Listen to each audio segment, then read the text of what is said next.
Hi, in this video we're going to be taking a look at the Onda V80 Plus that I purchased from GearBest. Now, I've had this for a good couple of months, I just haven't had the time to get round to opening it up. But the reason why I picked this tablet is because it's a pretty well equipped tablet for its price range. So you can pick this up for about £75, which is just short of $100, or about €90, which for a tablet that has these features packed in is pretty good. It has the Intel Atom Z8300. It has 2 gigs of RAM. 4 would have been nice, but 2 gigs is adequate. It's got both Windows 10 and Android. And it also comes with 32 gig of eMMC installed, and it has all the bells and whistles that you need for a cheap tablet. Now, if you bought a similar product in the UK, it would cost a lot more. So we're going to go ahead today and open this up, see what's inside. There will be some bits that will drag out, so I will leave a link in the description to where you can fast forward to the actual bits you're interested in. But I'm going to go ahead, unbox it, see what comes inside, run through Windows, run through Android, and then come to a conclusion at the end. So let's go ahead and see what you get. So you get it in this box. Now I will admit I have opened it because it was very embarrassing when I did a video last time round and I went to plug it in, I went to turn it on and I realised I had no charge. So I've gone ahead and plugged it in and just made sure it's got a little bit of power. But this is how it comes. So on the back it tells you a little bit about it. On the sides, nothing really exciting, it's just a white box. So inside you have one tablet, which I'll come to very shortly. You have one quick guide, which guides you through what appears to be the setup. So unlike other tablets I've reviewed before, this might actually send you through the setup process, so we'll see shortly. Warranty, and a certificate of quality. You get one micro USB, but you don't get a power adapter, which for the price range, yeah, you can't really grumble at that. So let's move that out of the way. Okay, let's have a look at the tablet itself. So it has a plastic front. I can see from here that the screen definitely isn't laminated, but that's what I expect a tablet of this price. I have the, is that gold or pink? I think it's gold. I have the gold version. I can't remember which one I ordered now. You have one power button there. You have volume up and down. And on the bottom you have nothing. On this side you have the micro SD card slot, which takes up to 128 gig cards apparently. So I'll have to test that out.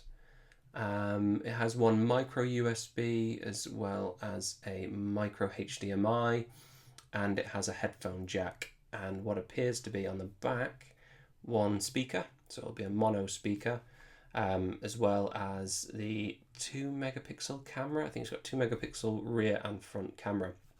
And as most of these Chinese tablets come with a screen protector on the front, and then you've got your Windows button there. So let's go ahead and turn this on. Like I say, I have charged this up. I'm hoping. You do have a little green indicator light, which I don't know whether you'll be able to see here. Let's see. You can probably just about make it out. It's just there to tell you that your tablet's turned on, and that turns orange when it's charging. Okay, so after a minute of waiting, it's now come to the Windows setup screen. So you haven't got a pre-installed profile like most of the other tablets do. Instead, it's going to run us through the actual Windows 10 setup screen, which you get with most new machines.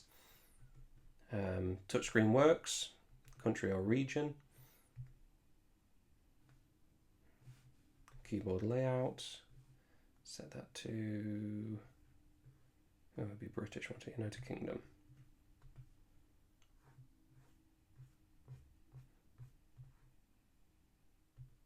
We'll just go for that for now.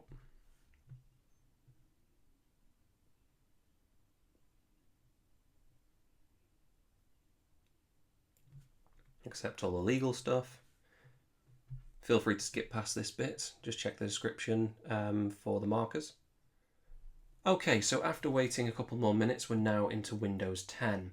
And I have put myself on my network as well as launched Microsoft Edge with a couple of web pages we'll come to shortly. And I have set the brightness to 100% so it looks better on camera. Now, the first thing I would say is the screen looks great. It's got really good colour. The blue against the green looks brilliant. I don't know whether you can see that through the camera or not, but in real life, it's really good. It also has really good viewing angles, as you can see here. It's only really when you get to the extreme edges you notice it go black, the colours go. But it does look really good overall, especially for this price. Now, for this price, you're not going to get a laminated screen, so there is a gap of about 2 or 3 mil, but it's not really a deal breaker. I think for the price, you can't really argue with a screen like this. I think watching videos on this is not going to look great. The first thing I want to check now we're launched into Windows though is that we do have a genuine version. Very quickly as well, we have 7.64 gig free of 20 gig. Now that is probably because we have still got setup files in there. It also installs some language files when you first log on to the tablet, so you can probably go into disk cleanup and get rid of some of that and get some space back. But it is expandable up to 128 gig on the micro SD card, so you've got plenty of space there if you need it. The rest of the allocation of the 32 gig will be on the Android partition, which we'll look at shortly. And under system properties, we have Windows 10 Home, our processor information there, as well as an activated version of Windows. Like I say, it's not common anymore, but it's worth looking into anyway. So the next thing I want to just have a quick check on is what software is installed on this. It shouldn't be anything other than the norm. These Chinese tablets tend to just have the stock ROM, but I just have a quick glance through. We have Microsoft Office tablet version there, as well as all of the standard sort of store and Skype preview installed on here on OneDrive. Yeah, it doesn't appear to have any sort of bloatware, which is good, which is actually rather strange because it's definitely in the UK and it's probably in most countries across the world. The major players tend to have loads of bloatware installed and lots of sort of freeview applications, but this comes with nothing. It just comes with the standard Windows 10 ROM. Next thing I wanted to have a look at is the speed in which this can download. Now this isn't a proper test as such because it all depends on how far you are away from your router. My router's quite far away, but the one thing I want to check is what the speeds are in here compared to other tablets that I've had. I tend to get between 10 and 15 meg download from most tablets, and that's because the antennas tend to be smaller in the cheaper tablets, so it means it doesn't get as good range and as good download speeds. So let's try that out.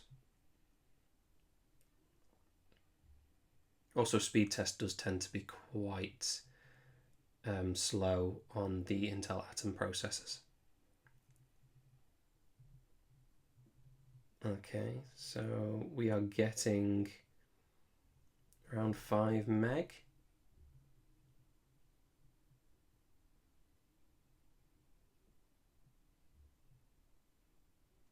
I would have expected a little bit more, but what I'll do is I'll run some more tests and put them on my website so you can actually see this sort of compared with more tests and further away and closer to the router and things. But it isn't outside of the normal range that I would get for tablets. It does tend to vary quite a bit because I'm getting 11 meg up, so it will fluctuate quite a bit, and it might all depend on who's walking past the router at the time, but I will put some more tests on my website. Now, the one thing that I do find that the Intel Atom struggles with is loading graphic-heavy websites. Now, it loaded this page quite quickly, but what I want to do is go onto a page that's got images as well as a video from YouTube and see how it handles it, which is this video just here. Okay, so it already preloaded the images. YouTube video is loading there. and everything seems to be loaded, and it's actually running quite smooth, which is quite nice. Now you do tend to find that the websites that don't run that well are the ones with lots of adverts. The more adverts you have, the harder the processor seems to work to have to render them. Let's try and play a video.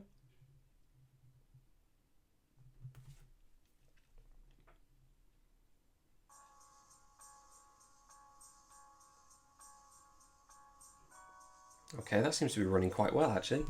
Let's try and get this full screen.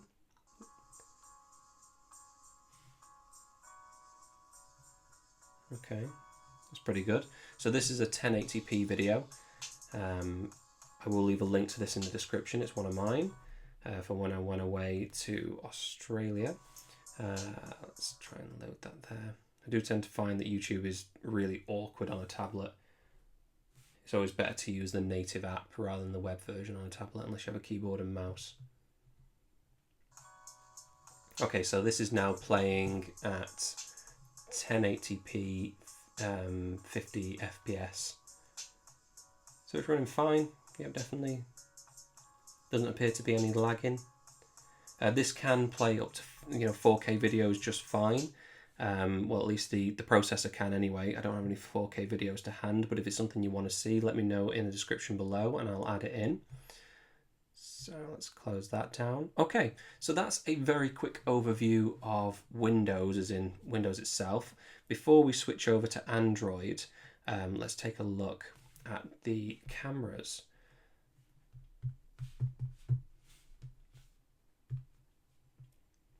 So these have a 2 megapixel camera. I'm not expecting a huge amount of quality here. So what have I got to take a picture of? Let's take a picture of my iPhone and I will, yes, and I'll put that on the screen so you can see what the actual picture looks like. Okay, so as you can see, it's not the greatest picture in the world, but it'll do. It's all right. And let's have a look at the selfie camera. And let's take a picture of the camcorder. But yeah, it's okay, can't really grumble at that. Now, I'm not going to go through anything else. I'm not going to pre-install any applications on this. If there's something that you want to see, and I will do a follow-up video. So now I'm going to switch over to Android and we're going to go and see how that works on this tablet.